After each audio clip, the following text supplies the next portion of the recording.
मैंने सवाल पूछा कि चाइना अमेरिका के बॉन्ड क्यों खरीदता है। तो मेरे भाई ये आपने एक बहुत अहम सवाल पूछा है, लेकिन सबसे पहले हमें ये बात समझने की जरूरत है कि डॉलर इतना अहम क्यों है। डॉलर एक इंटरनेशनल रिजर्व करेंसी है। दुनिया के अंदर ज्यादा ट्रेड जो होती है वो हमारी डॉलर्स के अंदर होती है, तो हर मुल्क अपने पास डॉलर के रिजर्व रखता है। इस रिजर्व को हम फॉरेन एक्सचेंज रिजर्व कहते हैं। जिस मुल्क के पास जितने ज्यादा फॉरेन एक्सचेंज रिजर्व होते हैं उतना ही ज्यादा वो मुल्क ट्रेड कर सकता है। चाइना और अमेरिका के दरमियान एक ट्रेड सरप्लस है, मतलब चाइना अमेरिका को ज्यादा चीजें बेचता है और अमेरिका से कम चीजें खरीदता है।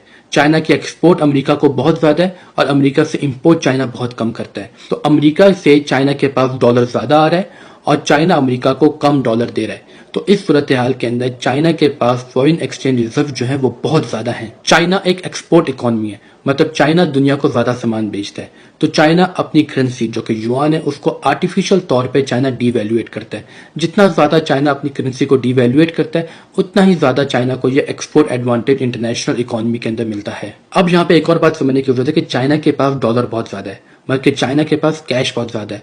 और कैश की एक बात होती है कि वक्त के साथ इसकी वैल्यू कम हो रही होती है। तो बजाय इसके कि वो चाइना के बैंकों के तो वो डॉलर पड़ा पड़ा सड़ जाए, चाइना उसको इन्वेस्ट करता है।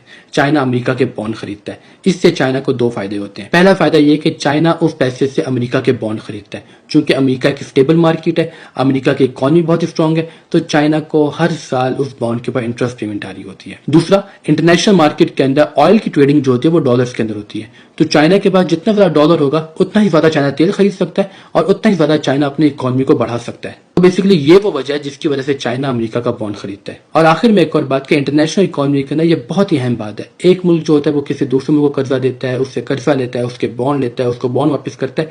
इंटरनेशनल इकोनॉमी के अंदर ये एक बहुत ही नॉर्मल एक्टिविटी है और इससे चाइना और अमेरिका दोनों को फायदा हो रहा है।